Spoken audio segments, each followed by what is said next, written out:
Hi, my name's Kieran from 81 Vintage, and today I'm going to be showing you how to make an oversized footstool. I make these oversized footstools quite often. My clients love them because they're a really big statement piece for the home. So they're really straightforward and easy to make if you have the time and tools. So I'll show you how I do it.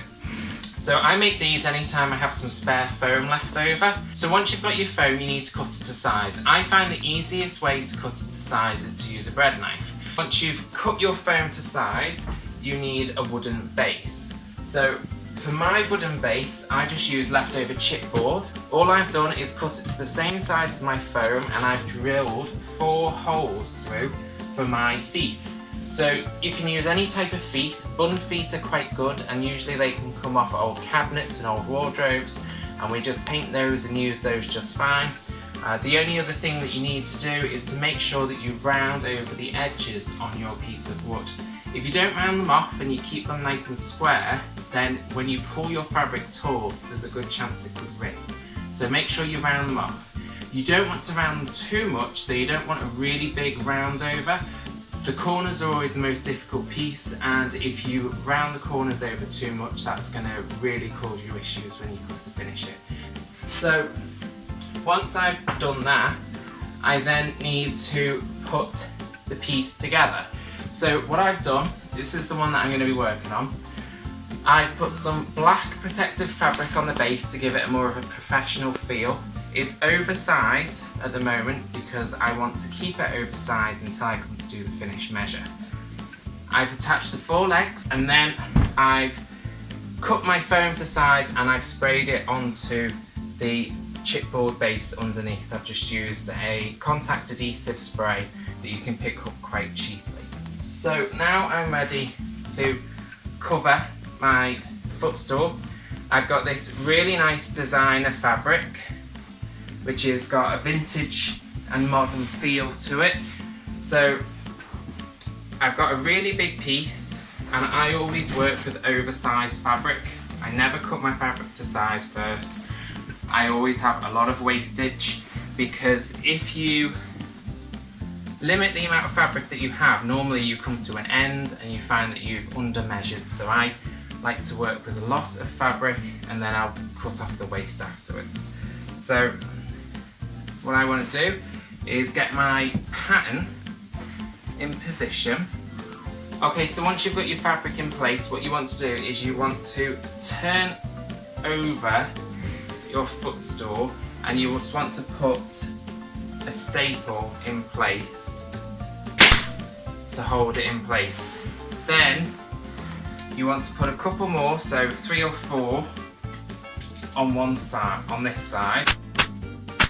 And I'm using an air compressed staple gun, which is designed for upholstery.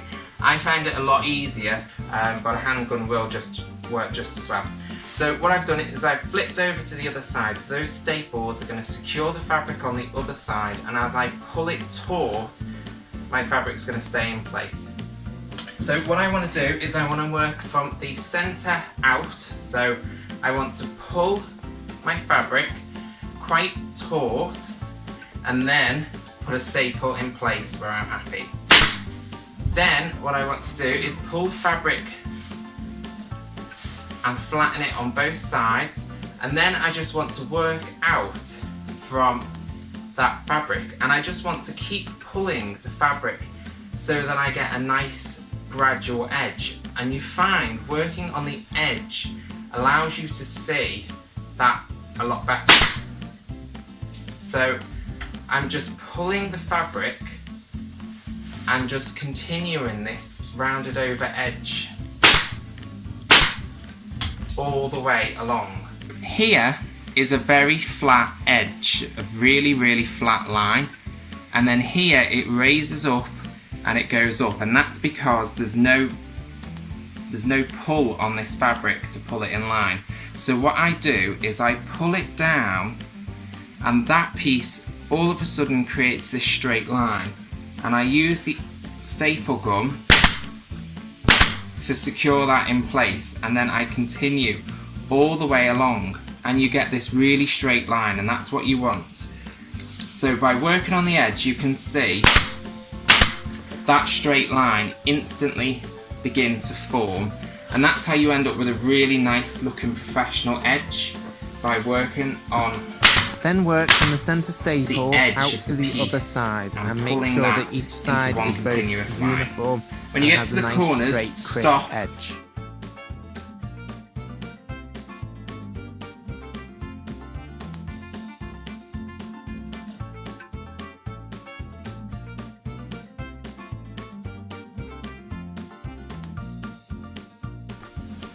Okay, so I've flipped this piece back around now.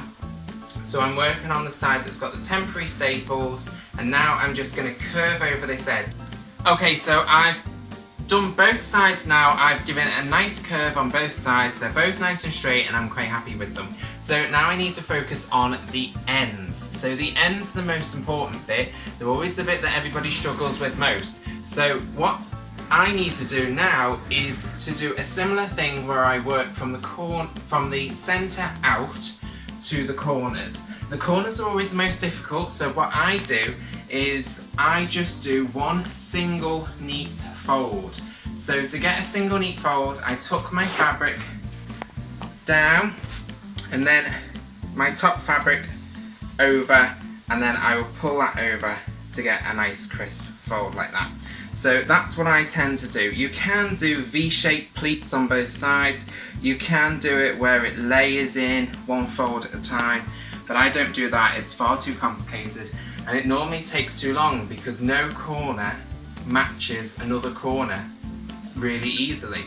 So along these curved edges here, I have stopped about 1.5 inches towards the corner, so that I can readjust that without having to remove too many staples. So what I do now is I pull it taut again in the middle, and I work out again to the edges, stopping about 2 to 3 inches from the end.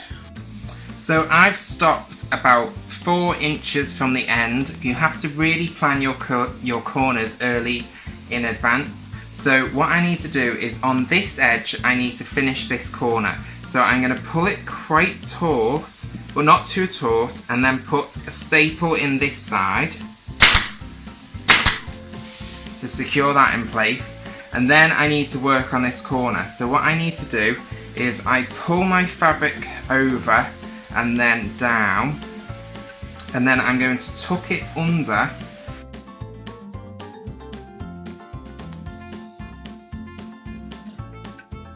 So you might need to secure this fabric in place, and then that will help you when you come to do your corner. So what I'm doing is I am rolling my fabric underneath and not trying to create any unnecessary crease under here.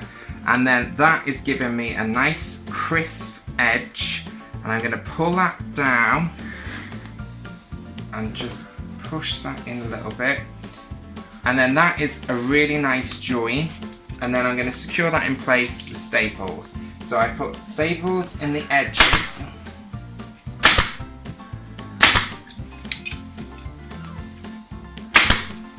And then I work back and fill in this gap so that it's all uniform.